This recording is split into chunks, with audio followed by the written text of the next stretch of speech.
What's up, everybody? It's DCOOP back again with another commentary. And as you guys can see, I'm actually playing with the Boston Celtics this game against the Oklahoma City Thunder. I wanted to bring you guys my Around the League series soon as possible. It's really late at night. I'm trying to push out this commentary, so you guys got to give me a little bit of props. And I will be making my next shooting guard pretty soon. I wanted to wait until the rosters, I don't want to say updated, but I downloaded some new rosters with like the rookies and stuff on them and on their proper team. But I'm not going to do that. And look at this failed start to the game. I wanted to like just restart the game like right off the back after that, but I'm not playing offline, so I didn't have a choice. But anyways, like I was saying, I wanted to really play with the rookies and all that, but I know they're not going to have the cyber faces or whatever, probably not. So I'm just going to create my new shooting guard with the rosters the way they currently are. You download a nice custom roster with all the accessories and all that good stuff, so you guys can look forward to that. And I wanted to talk about the Boston Celtics future mainly. Now, the Boston Celtics, everybody is discussing whether they should break up the Big Three. Do they have it in them to make another run? Now, right now, I don't think they have what it takes to beat the Heat.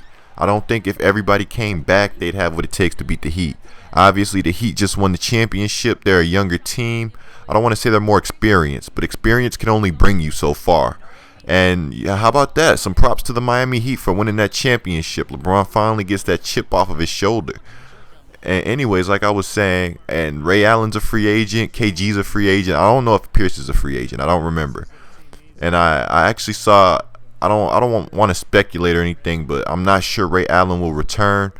Rondo, obviously one of the best point guards in the league. Some will argue the best. I'm not going to say that's a debate for another commentary. I'll say Rondo is definitely top 3. And I think he solidified that the way he's played this playoffs. As you see him with the nice steal right here, kicking it to Paul Pierce, the nice spin move lay-in. But like I was saying, I feel like Rondo is a top 3 point guard. I feel like he's somebody you can now build around, who's in his prime, who knows his role, who I think needs to actually shoot the ball more. I don't feel like Rondo is a terrible jump shooter. I feel like when they give him all that space like that right there, he needs to take that jumper with more confidence. Now, I know he wants to get his team involved and all that, and maybe he's doing the right thing, but I'd love to see him increase his range. Now, I know he's definitely increased it this season. I know he can stand to increase it more. Most players can. But Rondo, if he becomes a consistent shooter, and I mean really consistent, he will be such a problem. And I don't understand why he hasn't developed this shooting stroke yet. But he's already a major problem, and teams have to game plan against him. His defense, his ball IQ. The guy passes people open like a quarterback in football. All right, it's pretty amazing watching Rondo play. And another guy I really like about the Celtics, one of my favorite players, super underrated, maybe not so underrated anymore, is Avery Bradley.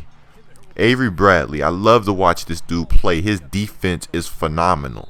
This guy will go out and guard the other team's best player full court the whole game and won't complain. He won't complain about not getting touches. He's a solid offensive player. I'm not going to say spectacular, but he gets the job done. He can give you 20 just about any night, and he won't give you 20 taking fadeaways, chucking shots. He'll give you an efficient 20 getting to the basket, cutting, making smart plays, fast breaks, and steals off of defense, turning defense into offense. He's the kind of player basically every team, every coach wants on their team. But the thing about Bradley is he's 6'1", I believe. He's around the same height as Rondo. So you're going to go forward with 2 very undersized guards. Now, I'm not sure the Celtics should trade one, but I would definitely look into it. Undersized guard combos, I mean, I'm not a fan of that. Especially when they're small. But Bradley, you could probably get away with it. With a philosophy like the Celtics have, a team defense philosophy, and as great defenders as these 2 guards are, you could probably still get away with it. And another guy I would look into re-signing is Jeff Green. Now, Jeff Green, a lot of people are sleeping on this dude. He was phenomenal with OKC. I thought he was the future there. Now, hopefully my dude Jeff Green can rack up some solid minutes now with KG, I have to say on the decline, man. KG's getting older. He's getting up there. He proved though that he still has it. We don't know if KG is returning or not. We really don't. I'd love to see the big ticket return for one more run, and I just love to see it. But definitely the Celtics kind of have to make some drastic changes to stay up to date. Maybe not so much drastic, but they definitely have to mix something up to stay up to date in the Eastern Conference and make some changes to compete with the Miami Heat. I don't exactly know what their missing piece is that they need, but I'm very hopeful they can find it. And I know you guys are probably like, what was that long pause in the commentary? I'm yawning. I'm really sleepy right now. And anyways, looking forward to the draft. The Celtics had like the 23rd and the 22nd pick, I believe, around that area. And like I said, I'm very big on this draft. And I actually looked into it, and they said on NBADraft.net the Celtics are taking Royce White and Perry Jones. Now, these are two similar position players, very different play styles.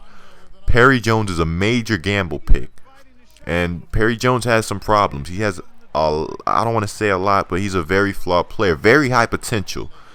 But I met Terrence Jones before, not Perry Jones.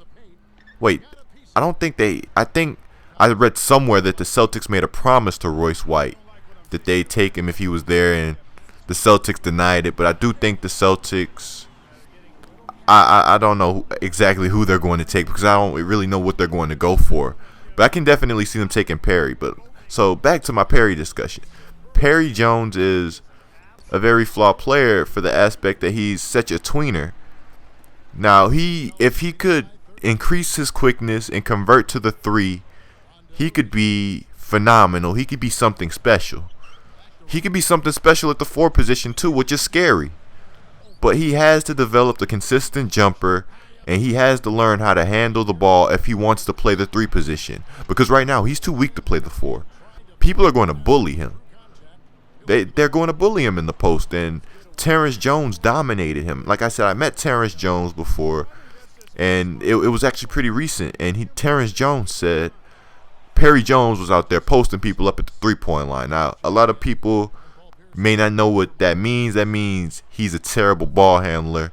He had to start posting Terrence Jones up at the 3-point line to protect the ball. That's pretty bad. That's pretty bad. And he's definitely, out of everything he could do, I figured he'd be quicker than Terrence Jones. But I guess not. So with the Boston Celtics, they already do have a nice little establishment of veterans and young players. Now, I know a lot of people are proclaiming they saw Avery Bradley being this good. Avery Bradley was not good to me coming out of college. So his development, I think it was just his work ethic, and he just wanted it more than, other people or other players to say. But definitely the Celtics, they can make some moves. They can be right back in the top 4 spot in the East. I personally believe they can make it back there. It depends on who stays and who goes, of course. But bearing the right moves, teams are declining in the East, it seems. There's a few up-and-coming teams. I mean, really, I can't even think of the top 4 teams in the East after the Heat. I mean, the Magic, if they keep Dwight, maybe. I can't really do it. Atlanta is going to be right back there probably. And that's your top 3. So I can definitely see the Celtics. Oh, the Pacers. I definitely forgot about the Pacers. I can see the Celtics being a top 5 team in the East next year. That depends if they don't decide to flush the toilet and go full rebuilding mode. Like I said, I like what I saw from the Celtics this year. It was very disheartening to see them lose. I wanted to see a Spurs-Celtics final. I was probably in the minority of that because I like to watch really good basketball. Not saying OKC and the Miami Heat don't play good basketball, but I wanted to watch fundamental basketball. Maybe some basketball fans will see where I'm coming from with this. But like I was saying, I just wanted to watch it because everybody was saying these teams were too old, they're not quick enough, they don't have it anymore. The tank is empty. I wanted to see these two teams go at it, shock the world. I wanted to see the Rondo versus Tony Parker matchup. I wanted to see the Ginobili versus Ray Allen matchup. I wanted to get the full effect. Kawhi Leonard versus Paul Pierce. Kevin Garnett versus Tim Duncan. What an epic way to go out that would have been. Kevin Garnett squaring off against Tim Duncan in the finals. I mean, I guess I'm just a hoop enthusiast, though. That's just something I would have really liked to see. And another thing is, with the Boston Celtics, they have to make a major decision on whether to bring back Brandon Bass, because if they don't, I believe they have a hole at the starting power forward position. I'm surprised we actually haven't seen more of Etuan Moore and Jajuan Johnson, because I actually like Jajuan. I'm gonna just say Johnson. I actually like Johnson a lot coming out. So I didn't know what the deal was with them not playing him or whatever, because I thought with the aging KG, it'd be nice to mix the young dude in to get some minutes. But maybe they did try to mix him in. Maybe I just missed it. I saw they tried to mix Steesman in. And I mean, Steesman, I don't think he's getting much better. So I guess they were deciding to go the fully veteran route. And I don't know how old Steesman is either. So let me shy away from that. And also, Etuan Moore, I guess the emergence of Avery Bradley really shut that down. But I thought Moore and Johnson were going to be really solid players. But I guess now only time will tell, and I don't like to judge players before they're drafted, but if I was the Celtics, another player I would definitely look towards picking up is around that area, Mo Harkless. A nice project pick. You can't go wrong, really athletic. I actually see him fitting in the Celtics system. If they got Harkless, they'd be even more of a terror to score on. But anyways, I hope you guys enjoyed the commentary. I'm pretty sure the dude pulled the plug. Sad things happen in 2K, man. It's a cold world out there. But anyways, I hope you guys enjoyed it. I'm DCOOP and I'm out.